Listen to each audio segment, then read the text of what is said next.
Tayyip Erdogan ترکی میں اسلامی نظام کی بجائے سیکولر نظام کو فروغ کیوں دے رہے ہیں؟ صدر اردگان کا کہنا ہے کہ وہ ملک میں اسلامی نظام لاگو نہیں کرنا چاہتے اور ترکی کو سیکولر ریاست ہی رہنے دینا چاہتے ہیں، مگر ان کے خیال میں ترک شہریوں کو اپنے مذہبی عقائد کا اظہار کرنے کی مزید اجازت ہونی چاہیے۔ ان کے کچھ حامی انہیں سلطنت عثمانیہ کے تناظر میں سلطان کے لقب سے پکارتے ہیں۔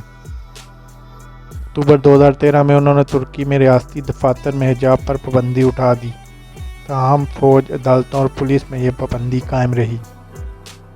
اس کے بعد انہوں نے غیر شادی شدہ افراد میں جنسی تعلقات کو بھی جرم قرار دینے کی کوشش کی، مگر وہ قانون سازی کرنے میں ناکام رہی۔ طیب اردگان کے 4 بچے ہیں۔ وہ یہ بھی کہہ چکے ہیں کہ کسی بھی مسلمان فیملی کو خاندانی منصوبہ بندی کا سوچنا بھی نہیں چاہیے۔ انہوں نے مئی 2016 میں کہا تھا کہ ہم اپنی نسلیں بڑھائیں گے۔ انہوں نے عورتوں کے حقوق کے لیے کام کرنے والی خواتین پر تنقید بھی کی ہے اور وہ یہ کہہ چکے ہیں کہ مردوں اور عورتوں کے ساتھ ایک جیسا برتاؤ نہیں کیا جا سکتا۔